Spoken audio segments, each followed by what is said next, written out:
Good morning, students. Today we are going to continue chapter 6 of history, Janpadas and Mahajanpadas. So, first we will begin with agriculture.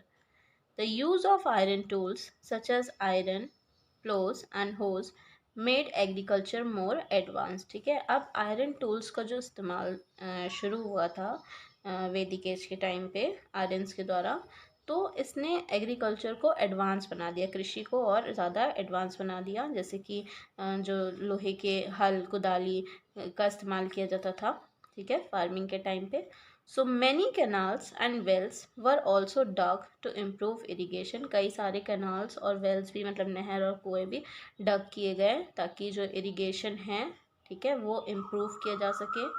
People began transplanting paddy by this time, और इस time तक लोगों ने क्या किया था, paddy भी transplant करना शुरू कर दिया था। पैडी क्या होती है, धान, ठीक है। This mean that seeds were first grown separately and then planted in the fields. इसका मतलब ये है कि जो सीड्स होते थे, जो बीज होते थे, पहले उसे सेपरेटली ग्रो किया जाता था, फिर उसे फील्ड में प्लांट कर दिया जाता था, लगा। These farming techniques improved the quality and the quantity of the crops. अब ये जो फार्मिंग टेक्निक्स थी, इसने क्रॉप्स की क्वांटिटी और क्वालिटी दोनों को ही इम्प्रूव कर दिया था। So the surplus could be use to feed the people who didn't produce their own food. अब ये जो प्रोडक्शन हो रहा था, ये क्रॉप्स का जो प्रोडक्शन हो रहा था, इसने कई सारे लोगों को फीड किया, ठीक है, उनका पेट भरा, क्योंकि जो लोग खुद से प्रोड्यूस नहीं कर पा रहे थे फूड को, ठीक है, तो ये जो सरप्लस ग्रो हो रहा था, ठीक है, उसने कई सारे लोगों को फीड किया। So the kings began collecting taxes in the form of food grains and used it to build armies. तो जो किंग्स थे, उन्होंने टैक्स कलेक्ट करना शुरू कर दिया इन फूड ग्रेन्स के फॉर्म में, और उसका इस्तेमाल किया आर्मीज़ को बिल्ड करने के लिए।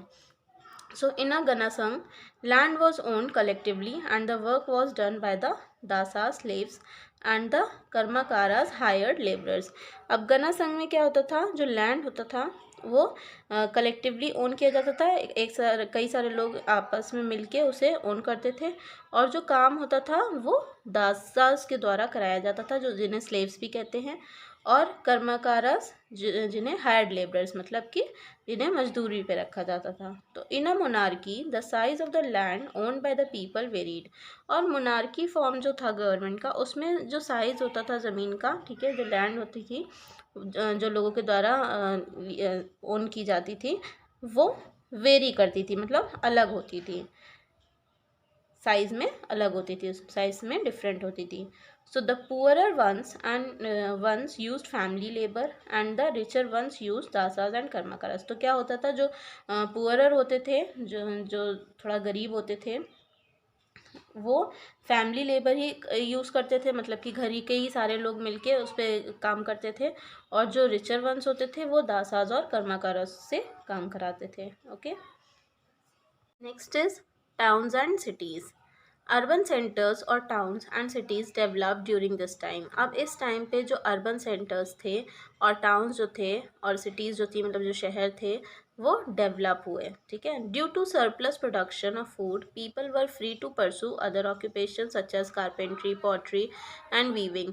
अब क्योंकि प्रोडक्शन ज़्यादा हो रहा था फूड का, तरह तरह का सरप्लस प्रोडक्शन हो रहा था, तो लोग जो थे वो फ्री थे कि वो कोई दूसरा ऑक्यूपेशन चूज़ कर सकें, जैसे कि कारपेंट्री का, पॉटरी का, वीविंग का, ये सब काम वो लोग करने लगे थे। So villages specialising in such occupations became specialised craft towns and cities. अब वो गांव जो कि इस तरह के काम में स्पेशलाइज थे, जहाँ पे ये सारा काम स्पेशलिटी थी इन सारे काम की, जिन गाँव में, वो स्पेशलाइज्ड क्राफ्ट टाउन्स और सिटीज़ बन गया, ठीक है।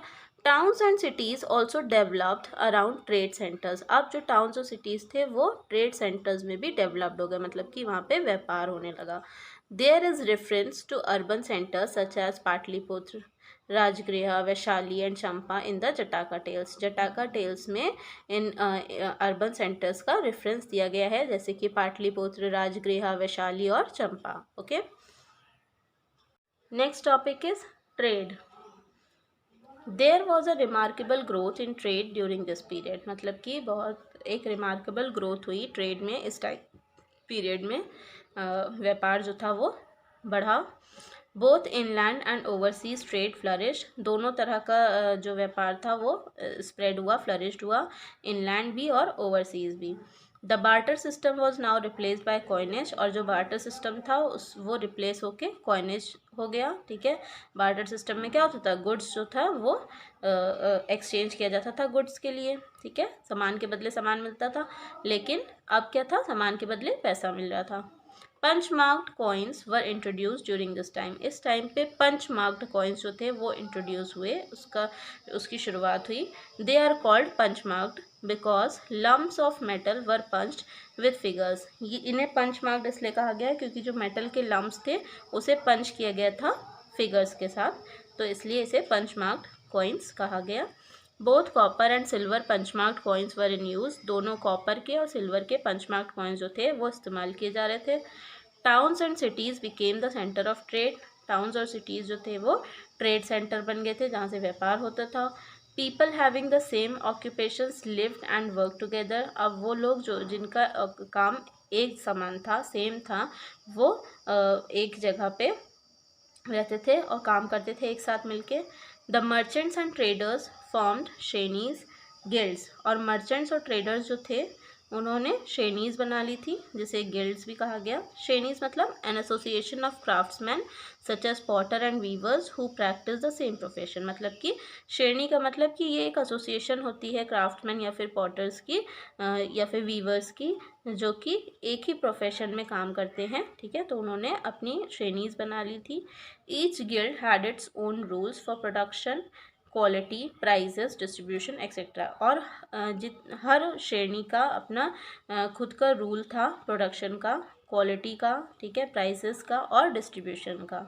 So the profession were hereditary, और ये जो प्रोफेशन थे लोगों के ये हेरिडिटरी थे, मतलब कि जब ये जो क्राफ्ट्समैन थे, ट्रेडर्स थे, इनकी डेथ के बाद इनके जो सन होते थे वो आगे इनका काम संभालते थे। Next topic is administration.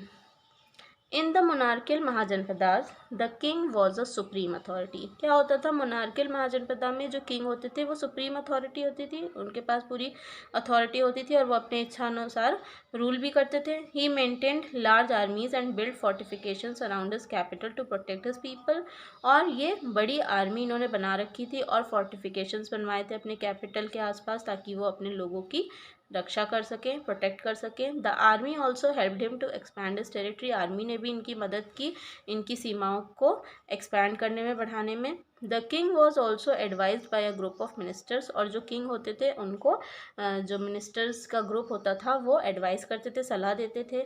The senapati the commander of the army, the amatyas ministers, purohit the priest, the bali sadhaka tax officers and the gramini the head of the village were some of the ministers who helped him in administration. अब ये कुछ लोग थे जो कि इनकी मदद करते थे। ठीक है, ये कुछ मिनिस्टर्स थे जो कि इनकी मदद करते थे एडमिनिस्ट्रेशन प्रोसेस में, मतलब कि सेनापति जो कि कमांडर होते थे आर्मी के, अमात्यास जो कि मिनिस्टर्स होते थे, पुरोहित जो कि प्रीस्ट होते थे, पुजारी, द बाली साधका जो कि टैक्स ऑफिसर होते थे, ग्रामीणी जो कि हेड होते थे विलेज के, ये कुछ मिनिस्टर्स होते थे जो कि की मदद करते थे किंग की एडमिनिस्ट्रेशन में। In the Republican mahajanapadas the king was not the absolute ruler, अब रिपब्लिकन महाजनपदास में क्या होता था, जो किंग होता था वो एब्सोल्यूट रूलर नहीं होता था, मतलब वो अपनी इच्छा अनुसार रूल नहीं कर सकता। क्यों?